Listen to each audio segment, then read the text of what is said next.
Blue Sky Bio would like to introduce you to power-driven ridge splitting. The implants are Blue Sky Bio. The ridge split tools are by MIS. This is a case with a very narrow ridge that measured just 4 millimeters via bone sounding calipers, as you can see. We used a modified piezo tip so we could split it with a piezo surgery unit. There's the tip. Here's a Panorex of the case. Here's the tip loaded in place on a NSK piezo unit.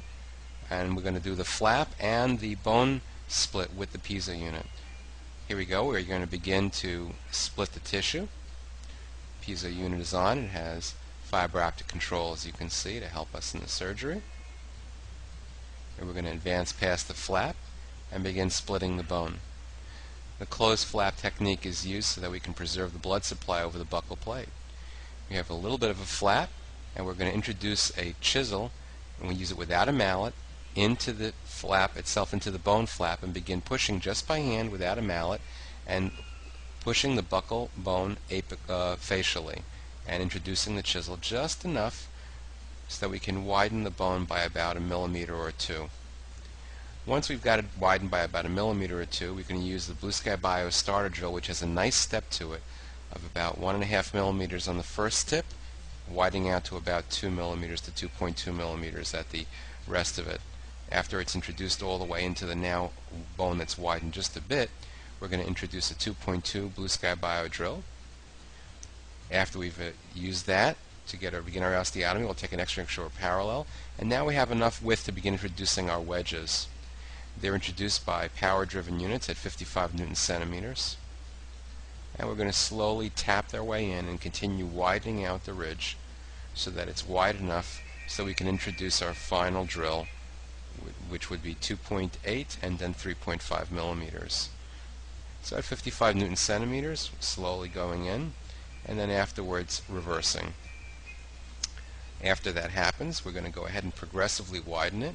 Now we're going to use a wider, the next step widening, again 55 Newton centimeters at very slow RPM to begin widening out that narrow ridge. After we've introduced it all the way, we'll put the Novog unit in reverse and reverse it out. And then we're going to use the next wider tip. Again, our ideal and goal is to get the apical portion of the bone widened till it's about 2.8 millimeters in diameter, and the top so it's about 3.5. Again, at 55 Newton centimeters, introducing it all the way. After we've done that, we're going to now reverse it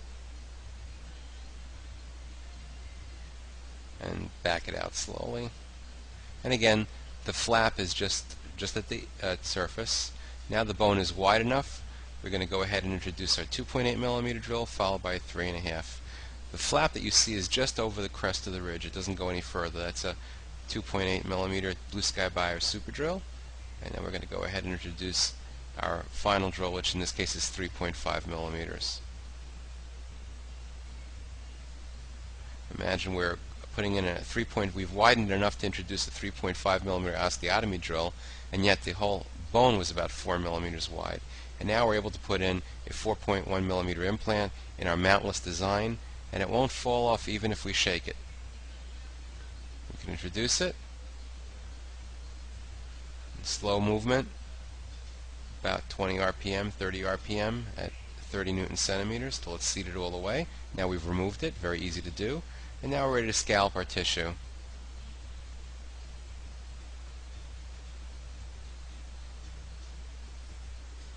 Tissue is going to be scalloped and then sutured into place for the final case.